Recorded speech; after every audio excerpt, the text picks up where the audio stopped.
because we're running out of time, as being told by Dr. Manal Al-Mahdi. I think we now go to give another presentation by Dr. Quinn, and then afterwards we have our little 5-minute break, and then carry on again with the other presentations. So it's my pleasure to introduce again Dr. Professor Quinn to address the problem of pathology of conservative surgery. Hello there, thank you very much again, and I think I'm going to talk a little now about the pathology of breast conservation surgery. I very much enjoyed Professor Viali's talk on neoadjuvant chemotherapy, and obviously there is some overlap with the pathology of breast conservation surgery. So you'll all recognise this man, William Stewart Halstead, who is most famous really for his development of the very dramatic radical mastectomy procedure that he developed and described when he was working in the east coast of America, particularly during his time in New York. This operation was really devised in about 1883 and is clearly a very extensive form of breast surgery. That was certainly the norm for quite a while, and after some years this was replaced by the so-called modified radical mastectomy. That is certainly a less extensive procedure with hopefully a little bit of a better cosmetic result for the patient. This then evolved to the simple mastectomy, in which the breast was removed without any of the pectoralis muscle, usually accompanied by an axillary node clearance. And now, in 2013, surgery has obviously dramatically changed, and hopefully many patients with invasive breast cancer now have a wide local excision with a sentinel node biopsy alone, producing a very good and acceptable result for the patient.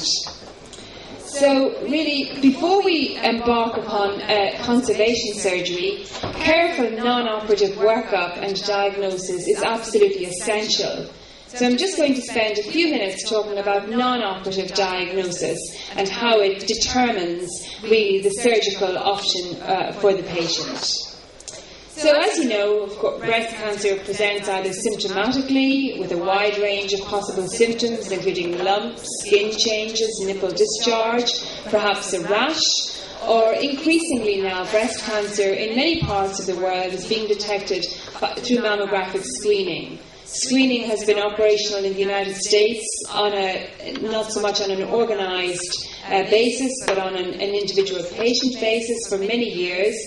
Screening is up and running in the UK for at least 20 years, and as I said earlier, we have a screening programme in Ireland for the last 10, and many countries around Europe also offer mammographic screening. In screening, tumours tend to present either as a nodule, as a density, or as calcification. So irrespective of whether the patient presents with a symptom or through the screening programme, the essence of non-operative diagnosis is the so-called triple assessment approach, and this encompasses 3 modalities. Clinical examination, which I have to say really over time is beginning to lose its ground, I think, as a very good method of assessing breast pathology. It's obviously important to examine the patient clinically, but in terms of deciding whether or not something is likely to be benign or malignant, it is not a particularly sensitive approach. Radiology has really come to the fore in recent times, and patients will have a mammogram in the first instance, followed by ultrasound and perhaps MRI, as we discussed earlier, depending on what is found on initial investigations. And then the third modality is obviously the pathology element, and nowadays this tends to be needle core biopsy in most countries. Some centres still use fine needle aspiration cytology for evaluation of breast lesions. However, this is generally thought to be less preferable than needle core biopsy for a number of reasons. Core biopsy is useful in that we can actually see the architecture of the lesion and differentiate between in situ and invasive carcinoma, which is not always possible, obviously, on an FNA. And secondly, having tissue non-operatively is very valuable because we can assess estrogen, progesterone and HER2 markers on tissue and then have that information available for MDM discussion with regard to further management. And this is particularly important in patients who are being considered for treatments like neoadjuvant therapy. So, when evaluating a breast biopsy, this is the system that was devised by the UK NHS group for categorisation of changes on needle core biopsy. We use this in Ireland, and some centres in Europe also use it. It's not a universally accepted classification system, but it is a very helpful way of analysing and categorising the changes we see on core biopsy. So this is a 1 to 5 scoring system. B1 is a normal biopsy, which we might get, for example, from a lipoma, or from an area of involutional change, or from a hamartoma. Then the B2 categorisation is benign, something like a fibroadenoma or sclerosing adenosis, or perhaps just a non-specific benign change.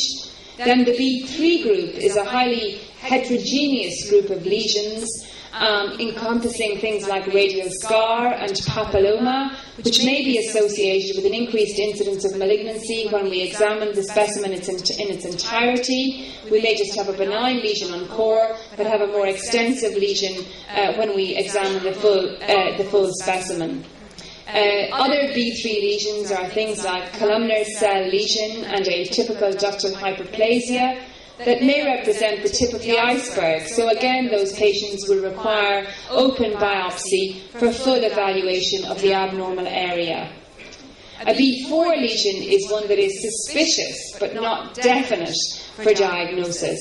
And then a B5 lesion is malignant, be this in situ or invasive carcinoma.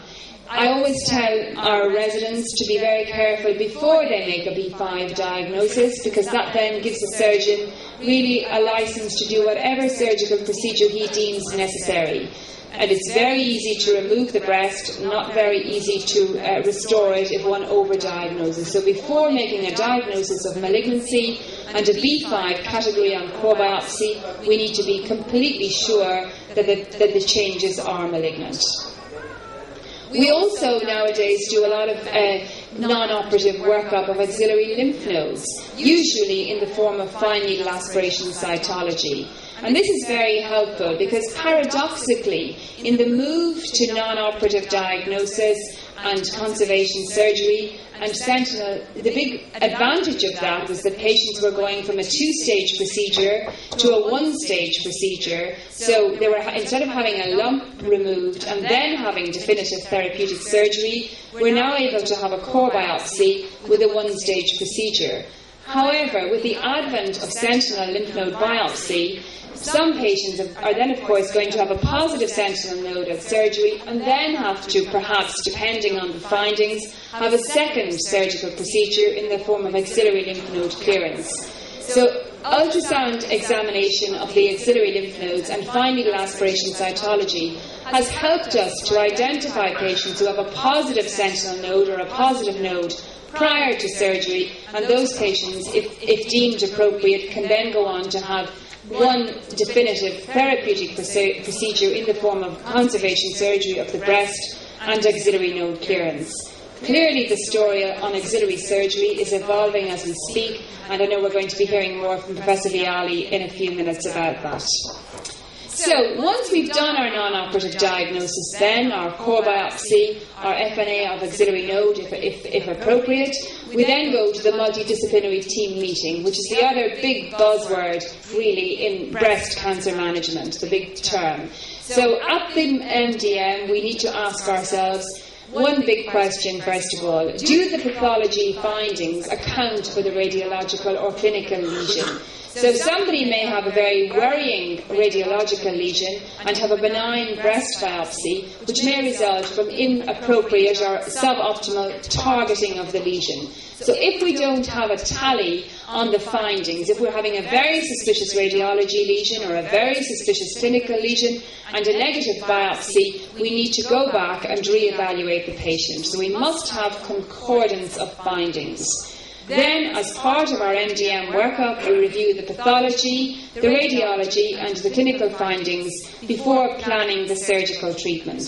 This slide here is from Ejnaya Taini at the Karolinska Institute in Stockholm, where I spent some time in the year 2000, and they have a very interesting way of projecting the pathology image onto the table for discussion at their MDM meeting.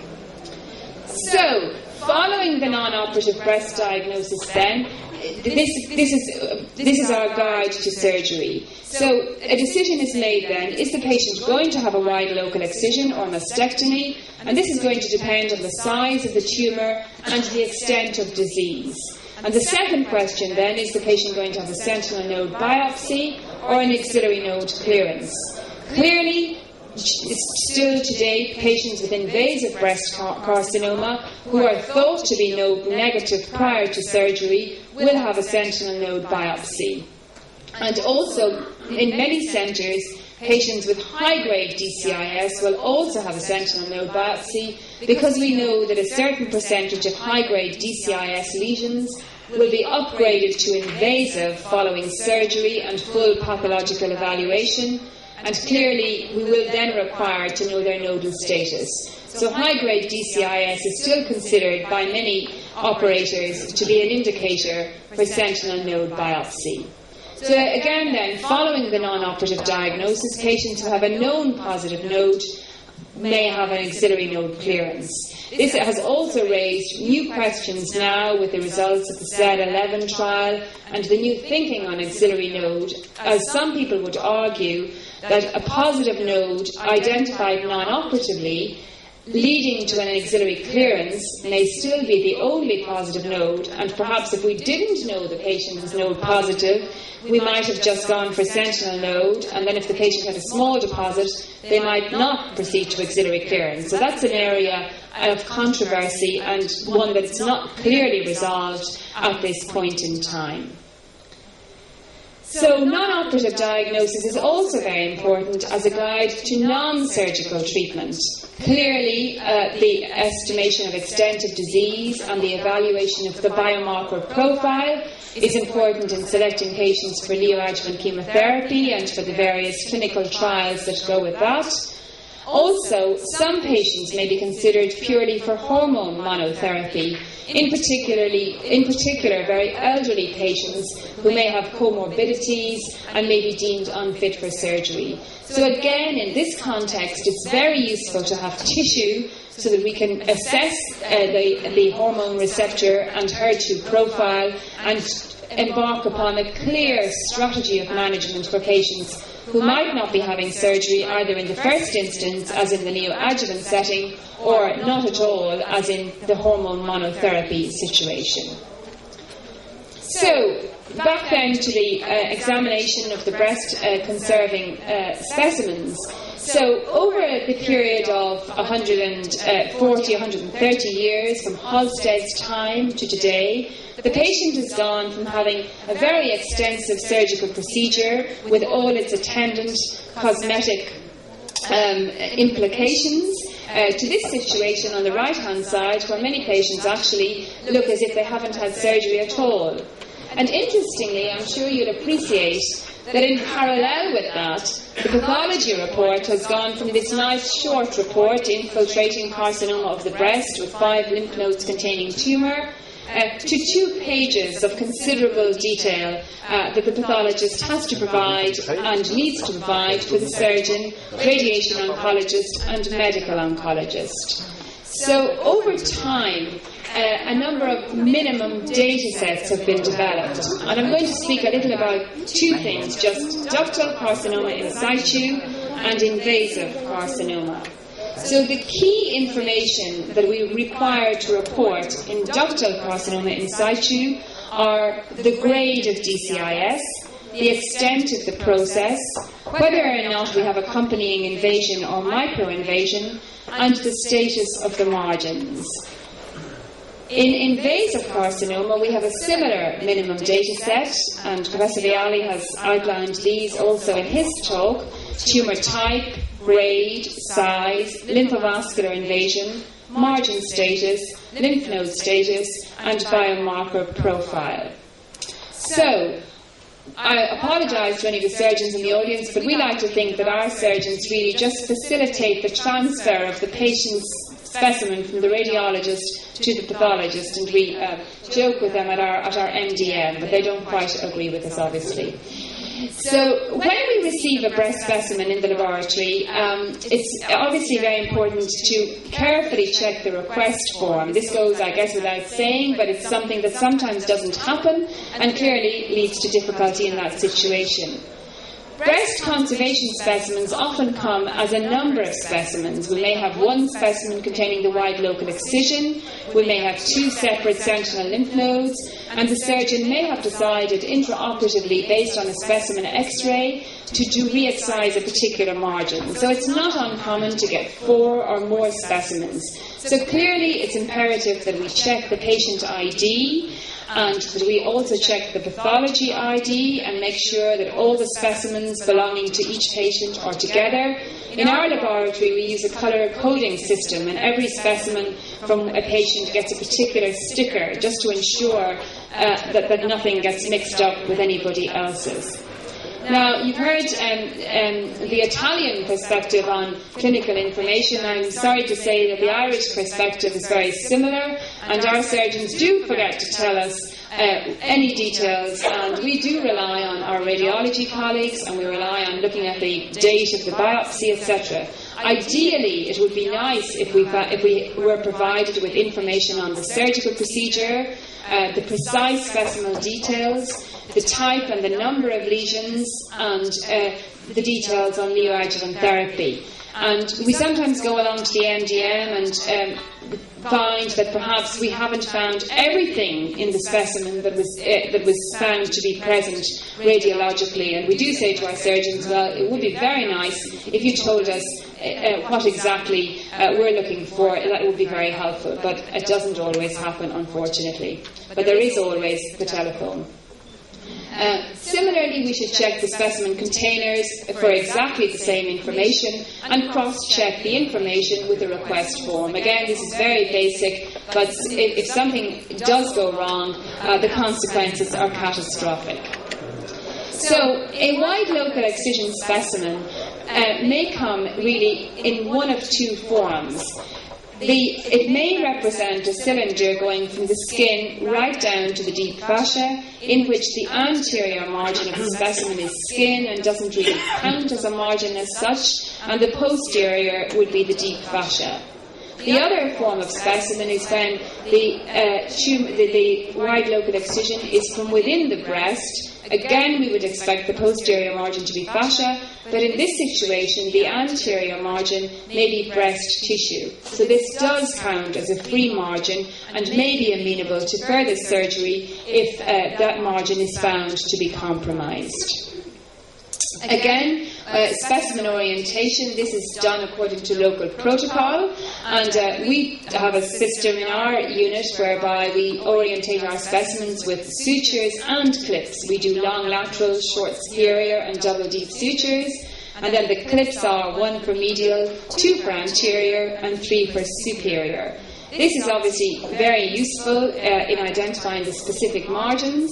We're quite economical in Ireland. We use 5 colours, not 6. We use black for both posterior and lateral, and anterior green, superior blue, inferior orange, and medial yellow. And I've actually trained my medical scientists to do this procedure. I find that they're very meticulous and very careful, and because I've got the same team of people working through over the years, there's great consistency and less potential for error. So, when we've done all our inking, clearly it's important to weigh and to measure the specimen, and it's best to incise the specimen fresh for optimal fixation, and usually, and also obviously for banking tissue for tumour bank if that is ethically approved in your unit. It's also helpful to place some kind of paper. We find blotting paper to be very useful between the slices to assist fixation. And the nice thing about blotting paper is the slices are nice and straight the next morning, and certainly the blocks are easier to take. specimens are routinely fixed overnight for optimal fixation. So, how to slice? Well, there are many ways to slice specimens, and this is a little dependent really on personal preference. Many units in assessing wide local excision specimens opt for the so-called bread slicing or medial to lateral approach, usually leaving the medial and lateral slices a little thicker to facilitate the taking of perpendicular blocks to assess those margins. Now, this method of bread slicing is useful for both invasive and in situ carcinomas. The second approach, then, is the taking of cruciate blocks, whereby you treat it like an orange and decide where the tumour is, and then take the blocks coming in from the margin to the tumour. That's a technique that's useful for invasive carcinomas, but not particularly useful in the DCIS setting. And the third approach, then, is to slice from anterior to posterior, which is really just another way of doing this slicing. I find this method to be particularly useful for DCIS mastectomy specimens, which is outside the scope of this talk, but just briefly, we slice our specimens anterior to posterior and then x-ray each slice of the mastectomy, which is very helpful.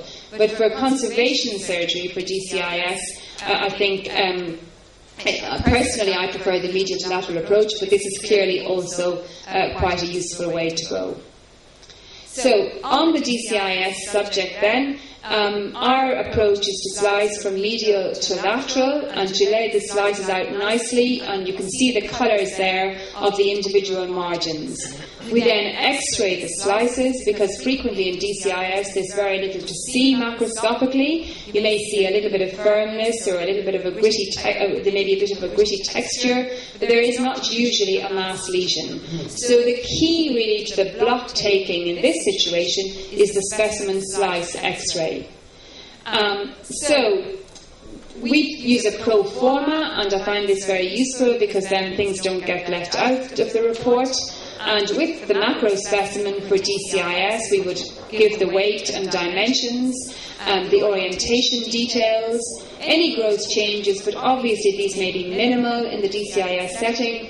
And then on the slice x-ray, we document the presence of calcification, the slices in which we see calcification, and if possible, the distance to the margin. It's also useful to comment on the remaining tissue and on the skin if present. So in terms of block taking then, we tend to block these specimens quite extensively and to include any calcification, firm areas and the relevant margins. It's also important to remember that DCIS often extends beyond the calcified area, so we don't confine ourselves to just block taking of the calcified areas. Usually we go along the specimen either side of the calcified area to examine any firm areas, medial or lateral or superior or inferior. And very often we do find that DCIS is also present in the tissue around the calcification. So thorough block taking in DCIS specimens is very important for estimating the extent of the process, obviously for assessing the margins because the changes are not visible grossly, and also for ensuring that we don't have any invasion or micro-invasion. The detection of invasion in DCIS is a tricky subject, and some people would argue that extensive blocking is not cost-effective and that maybe not detecting a small area of invasion is not so important. In one way, it's possible to argue that because the detection of a small focus of invasion probably won't alter management other than possibly the administration of hormone therapy. However, I do think it's very important for perception of disease. And we had a patient recently, well, a few years ago now, but she came back recently, who had a very extensive high-grade DCIS lesion, measuring over 10 centimetres. And due to our thorough block taking, we identified a small area, a 3 millimetre focus of triple-negative invasive breast cancer near one of the free margins. And that lady came back, sadly, 2 to 3 years following diagnosis with an invasive recurrence. So although the invasive component was small at initial presentation, I feel at least the patient was aware that her disease had gone beyond the DCIS stage at the point of presentation. So although still very distressing for her to develop a recurrence, it wasn't then seen as a DCIS that was completely cured and then went on to become invasive. So in my opinion, detection of invasive carcinoma, even if it's small, is worth doing. So we end up then usually with quite a lot of blocks for our DCIS cases, and eventually then with our tray of slides. So getting back then to the minimum data set for DCIS, I'll just go through the three main parameters. I've spoken a little about the detection of invasion, but the three big parameters are the assessment of grade, the extent of the process, and the state of the margins. So the classification of DCIS has moved from an architectural approach. We all remember the days of Comedo, solid, micropapillary, cribriform, etc., etc. That classification was found not to be very reproducible or prognostically meaningful, so we've all moved now to the assessment of nuclear grade. So we assess DCIS as high, intermediate or low based on the nuclear morphology. The presence of necrosis is documented as a separate finding, either present or absent, and necrosis can be present in all three grades of DCIS, although obviously more common in the high-grade variants. The determination of the extent of DCIS is sometimes quite challenging. In a situation where the DCIS is all contained within one slice, well then it's quite easy to measure. However, sometimes we find that the maximum distribution of DCIS is over a number of slices. So in that situation, we try to give a guide to the extent. And as a rough estimate, we multiply the number of slices involved by the thickness of the slice and try to correlate that then with the radiological findings, etc. So that's why it's important to get blocks from consecutive tissue slices. Finally then, for DCIS, the assessment of the margin status is also very important, and it's also important to differentiate between the anterior margin and the posterior, which may not be amenable to further surgical management, and then the radial or free margin, superior, inferior, medial and lateral. Now, we've tried to report our cases and just, report the findings, but we do find our surgeons do lean heavily on us for advice as to what to do next. So we try to be as helpful as possible in that regard. And you can see an example here of DCIS very close to that margin, and this is a case which in our unit would be considered for surgical reoperation.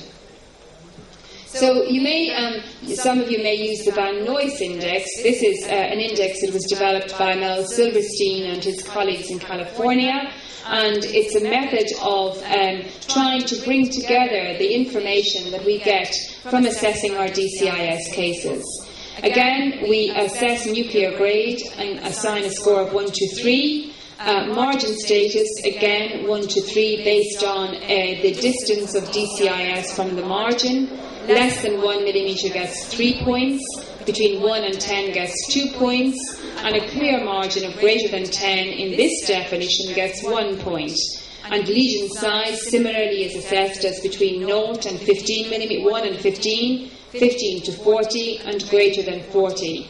And then using this, each patient then has a score, and the proponents of this approach suggest that patients who have a score of between 3 and 5 have conservation surgery only, 6 and 7 would also have radiotherapy, and 8 and 9 mastectomy. I think this is a useful way of looking at DCIS, and that it does help to identify a subgroup of patients with DCIS who may not need radiotherapy. However, the disadvantage of this system, although it was very meticulously worked up by Michael Lyos in terms of the pathology detail, is that this was not in the context of a controlled clinical trial.